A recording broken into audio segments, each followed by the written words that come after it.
영상 얘기를 또 해야 되니까. 영상 보셨죠? 네, 저는 봤습니다. 보셨어요? 네, 저도 봤어요. 피부과 의사랑 성형외과 의사랑 저렇게 싸울 정도면 필러가 진짜 위험한가 보다. 성형외과 의사 선생님께서 피부과 의사들을 조금 폄하하는 발언을 좀 세게 하지 않았나. 끝까지 보는 게 그렇게 유쾌하거나 즐겁지는 않았습니다. 논문 한 20개 정도 읽어보시고 그중에 마음에 드시는 거 3개를 고른 다음에 논문이 같은 레벨이 아니에요. 논문도 레벨이 있다는 그렇겠죠. 말씀이죠.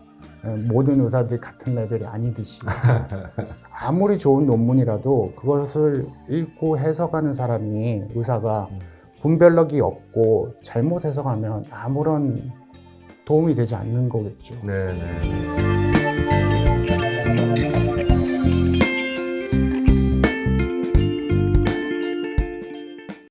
알면 약, 모르면 독, 알약모독 함께 하십니다. 자, 오늘은 좀 특별한 초대 손님을 모셨습니다. 이 성형외과 전문의이신 배원혁 선생님 모셨습니다. 어서 오십시오. 안녕하십니까. 반갑습니다. 네.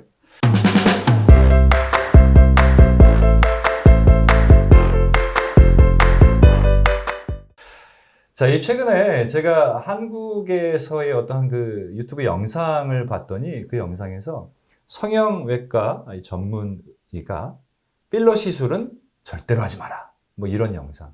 거기에 또 한 피부과 의사 선생님께서 반박하는 그런 영상을 올리면서 많이 화제가 됐었어요. 그래서 우리 배원혁 선생님 모시고 말씀을 나누려고 하는데 뭐 저희 생각인지 모르겠지만 개인적으로는 지금 미국에서 개원을 하셔서 활동을 하고 계시니까 이 방송 보시는 한국의 구독자들 중에서 뭐 필러를 맞기 위해서 일부러 여기 오실 일 없잖아요. 그러니까 저희는 영업과 요만큼도 관계가 없기 때문에 그 다음에 이제 미국에서 공부를 하셨기 때문에 뭐 한국과 뭐 다른지 아닌지 여쭤봐야 되겠지만 조금 객관적으로 여러분께 이 사실에 대해서 진실을 알려드릴 수 있지 않을까 해서 이 영상을 만들게 됐습니다.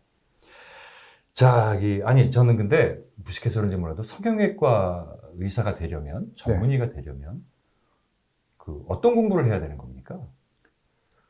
우선 성형외과 의사가 되는 과정이 좀 미국에서는 길고도 복잡합니다. 한국과 조금 다른가 보죠?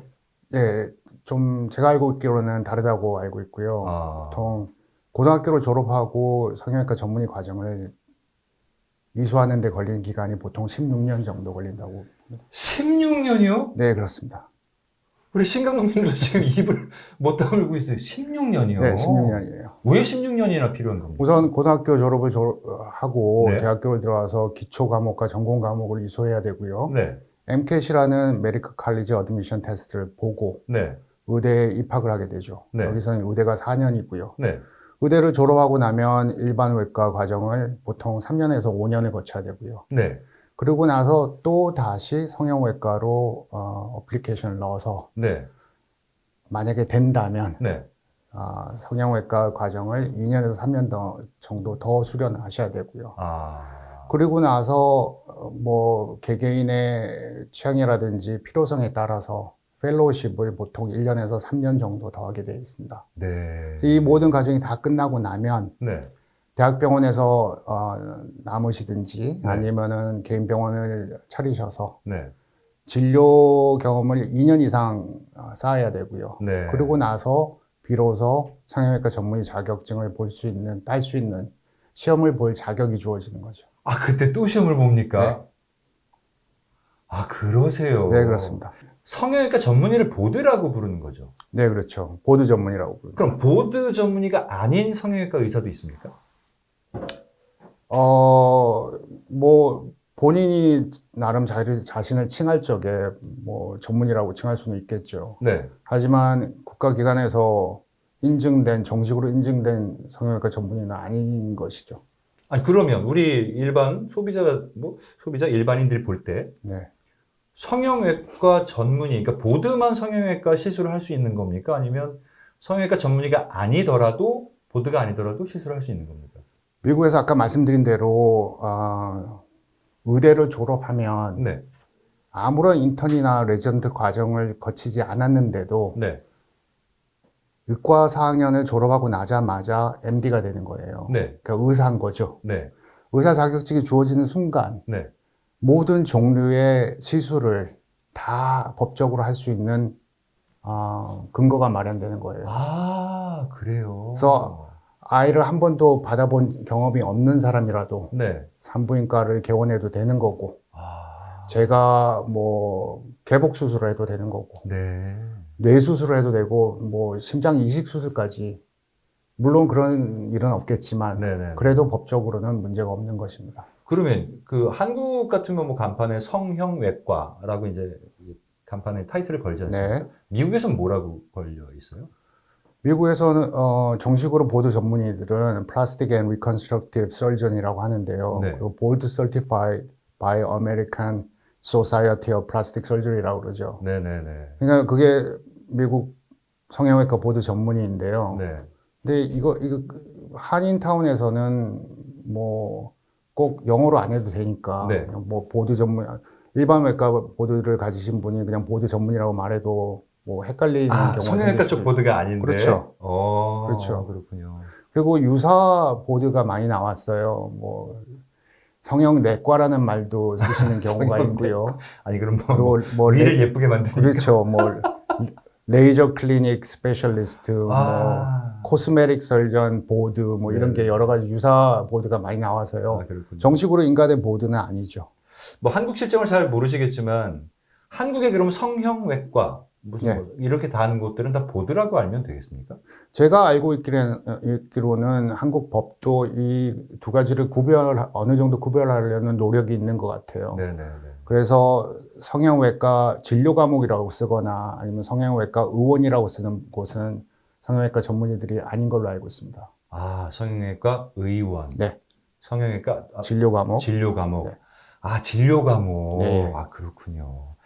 그러면 우리 그 소비자들 입장에서는 좀 보드 전문인가를 한번 확인하실 필요가 있지 않나라는 생각도 또 듭니다. 그렇죠.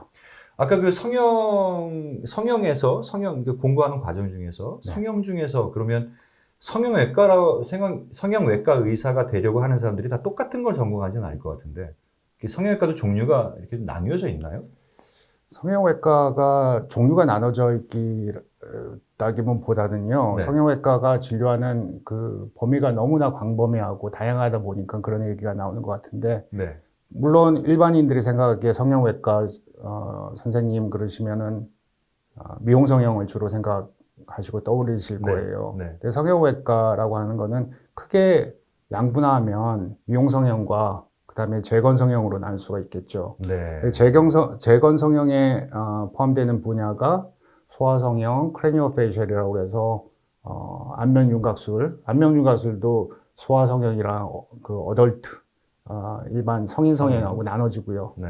화상 치료도 재건에 들어가고요. 그리고 네. 아까 말씀드린 손성형, 음. 또 마이크로 설저리라고 해서 미세 혈관 성형 수술까지 아. 다 포함되는 거예요. 그래서 우리가 알고 있기로는 뭐 성형외과 그러면은 도대체 범위가 어떠냐 이렇게 물어보실 수가 있을 것 같아요. 왜냐하면 심장외과 그러면 심장이랑 혈관계 질환을 보시는 거고, 네. 뭐 정형외과 그러면 뼈를 보시잖아요. 네. 성형외과 그러면 도대체 뭐냐 그렇게 물어보시는데 저는 그럴 때 대답하기를 피부랑 피부 밑에 있는 모든 거라고 말씀드리거든요. 아. 좀 광범위하죠. 근데 저희가 트레이닝을 받을 적에는 깊게는 들어가지 못하더라도 이 모든 분야를 다 섭렵은 합니다. 그런데 아까 말씀드린 대로 다 이제 성형외과 과정 끝낸 다음에 자신이 추구하는 분야라든지 관심이 있는 분야를 펠로우십을 통해서 더 깊게 공부하는 기회를 가지게 되는 거죠. 그래서 뭐 재건, 미용 성형, 뭐 화상 치료까지 다 하는 분들은 드물고요. 네. 그 분야의 그 여러 가지 중에서 하나를 골라서 좀 더 연구를 하시고 좀 더 집중적으로 프랙티스를 키워가시는 분들이 많죠. 네. 아니, 사석에서 이제 그런 얘기를 좀 나눴었거든요. 그 정말 큰 사고로 완전히 그냥 형태가 함몰돼가지고 그걸 이제 복원하거나 재건하는 이제 그런 것도 이제 오래 하셨다 그래서 다들 하시는 건지 아니면 이렇게 자기 분야에 맞춰서 하는 건지가 궁금해서 네. 여쭤봤었고요. 네. 아니, 그러면은 그렇게 오래 공부하고 그럼 몇 살 때 그러면 개원을 하게 되셨어요? 서른은 훌쩍 넘어야 됩니다. 아, 그래요? 눈 좋고 손 빠를 때 공부하시고. 네. 오래 못하죠. 그렇군요. 자, 알겠습니다, 이제. 자, 우선 영상 얘기를 또 해야 되니까. 영상 보셨죠? 네, 저는 봤습니다. 보셨어요? 네, 저도 봤어요. 뭐 어떠세요? 느낌이? 그러니까 저는 뭐 사실 그 남성이기도 해서 성형 쪽에 관심은 없지만 남성들 중에서도 저는 유독 또 성형에 더 관심이 없는 것 같아요. 근데 그런 무지인 제가 봤을 때 첫 네. 번째는 뭘 느꼈냐면 피부과 의사랑 성형외과 의사랑 저렇게 싸울 정도면 필러가 진짜 위험한가 보다. 이게 문제가 되긴 되나 보다. 이거 하나 느꼈고요. 네. 두 번째는 이건 제 개인적인 생각입니다. 그 성형외과 의사 선생님께서 피부과 의사들을 조금 폄하하는 발언을 좀 세게 하지 않았나.